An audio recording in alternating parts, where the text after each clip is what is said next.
Alors, donc, la justice divine et la justice des humains. Est-ce que vous avez la possibilité de faire la différence? Merci, M. Okawangema, pour cette invitation renouvelée. Et salutations à tous mes enfants du CCTSRM et à il aussi. Monsieur Okawangema, c'est une question assez importante et comme l'ont déjà dit mes prédécesseurs, la justice est d'essence divine, est d'essence mystico-spirituelle. Et étant d'essence mystico-spirituelle, la justice divine s'abat sur le plan matériel. C'est pourquoi, dans la prière christique de Isaiah Ongola, Isaiah Congo, et je vais essayer de dire que la Bible n'est pas un livre chrétien, d'accord, c'est un livre qu'ils ont adapté à leur religion. Quand il prie, il dit que ta volonté soit faite sur la terre, comme au ciel. Qu'est-ce que cela veut dire? Ça veut dire qu'en fait, les décisions de la dimension invisible, ce sont elles qui descendent jusqu'à la dimension visible. La justice est droiture et la justice se fait de manière verticale. Et dans cette verticalité, on comprendra aussi que la justice est une corde. C'est une corde. C'est pourquoi chez les décans et femmes, on dira encore moting. Encore la corde. Moting. Ating.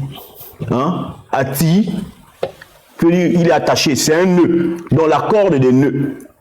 La corde, c'est ce qui a été décidé comme étant élément de droiture, comme étant élément accepté dans la société, dans la communauté.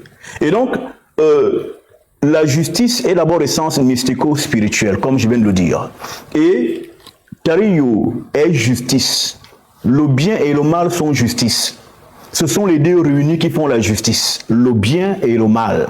Les deux unis font la justice. Oui, parce que les deux interviennent dans la justice. Parce que les deux interviennent dans la justice. C'est pourquoi, dans l'Écriture, on lira tantôt que quand l'Esprit de Dieu parle pour Dieu, dit, c'est moi qui crée le vent, la tempête, c'est moi qui crée le bien, c'est moi qui crée le mal, c'est moi qui amène des tempêtes et tout. C'est lui qui amène le trouble, le Dieu du bien.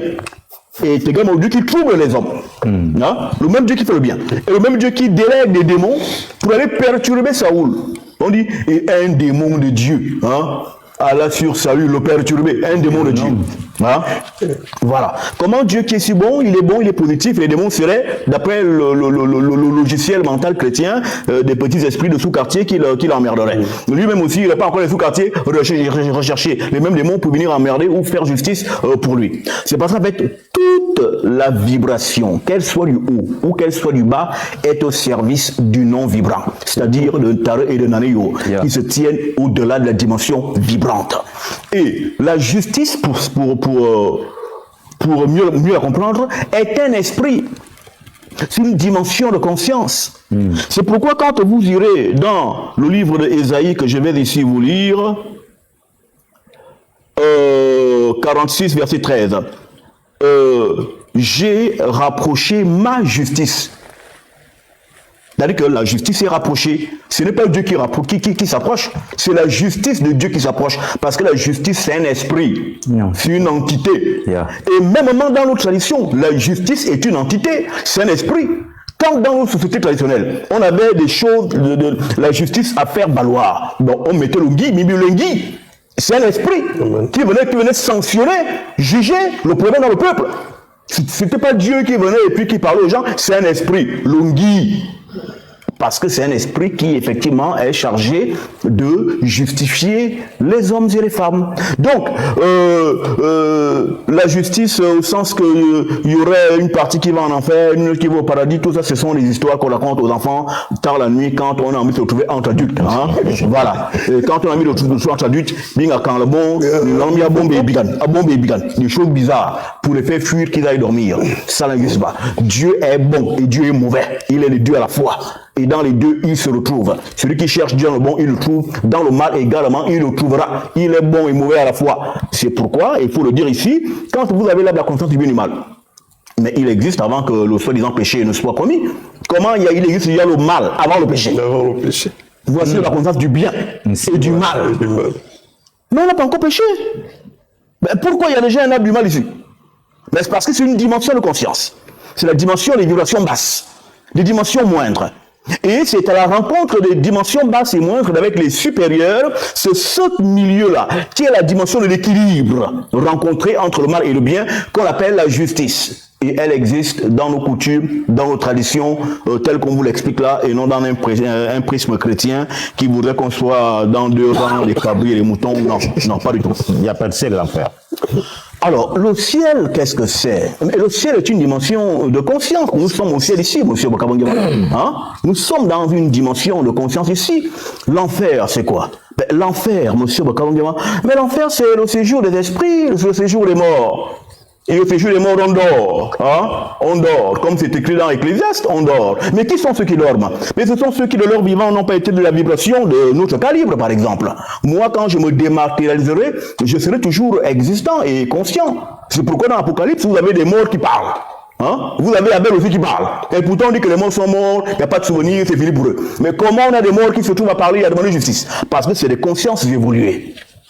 Et elles règnent dans le monde des énergies purifiées qui sont dans l'au-delà du monde matériel. Et c'est là qu'ils travaillent pour leur peuple, pour leur peuple et pour leur famille. En leur envoyant les mannes des cieux, parce que c'est les ancêtres qui parlent de nous à Dieu. C'est-à-dire qu'il parle pour nous dans l'au-delà. C'est pourquoi vous trouvez dans le livre de 2 Maccabées, chapitre 15, verset 14, vous avez Onias qui était mort, vous avez aussi Jérémie qui est mort, des noms d'emprunt, parce que c'est les coutumes bantous. Et qu'ils sont là morts qui prient. Qui prient pour les bantous, les vrais juifs. Mais comment vous priez pour les gens? Et c'est ce que les catholiques ont pris. Saint Thomas, priez pour moi. Saint Catherine, priez pour moi. C'est des morts. Mais comment prie-t-il pour ceux qui sont vivants? Parce que dans notre contexte négroïde, nos trépassés qui ont été de vibrations supérieures ne peuvent s'éteindre. Et si on ne veut pas de paradis, il s'agit de ça. Maintenant, l'enfer, les gens brûlent, tout ça, ce sont des histoires. Quand on prend l'histoire, la parabole de Lazare, avec le mauvais riche, quoi donc, c'est-à-dire que le gars il est au paradis, l'autre en enfer, il dialogue. C'est quoi ça? Les images. Amène-moi un peu de la majesté ici ou à l'enfer. Ah ben non, mais il y a un trou entre tout et moi. Ce sont des images. Hein? Ce sont des images. L'enfer, au sens chrétien, où on brûle vivant, n'existe pas. La vie, Dieu est la vie. Si vous conservez la vie et que vous brûlez l'enfer, c'est que Dieu lui-même ou elle-même est en train de brûler. Et le terme enfer veut seulement dire être enfermé, enfermé. Parce que le terme enfer veut dire être couvert, caché. Et c'est pourquoi dans le credo chrétien, on dit quoi? Que Jésus, leur sauveur blanc, est parti aux enfers. N'est-ce pas lui Dieu? Il va chercher quoi l'enfer? C'est pas lui Dieu, au sens des chrétiens, que Jésus est Dieu. Dieu n'a pas péché, mais il fait quoi l'enfer? Hein? Mais c'est parce qu'en fait, l'enfer n'est que c'est la tombe où on enterre tous les corps morts. Et ils vont mélanger avec la GN. La GN, c'est pas l'enfer. La GN, c'était un endroit qui était hors d'Israël. C'était une vallée où on brûlait les corps morts. C'est de ce qu'il s'agit. Donc, il faudrait que ces questions bibliques soient traitées par des sachants et des érudits comme nous, parce que la Bible n'est pas chrétienne. C'est une religion qui s'est adaptée, mais avec des doctrines fallacieuses, comme celles que nous sommes en train de démonter là que vous voyez.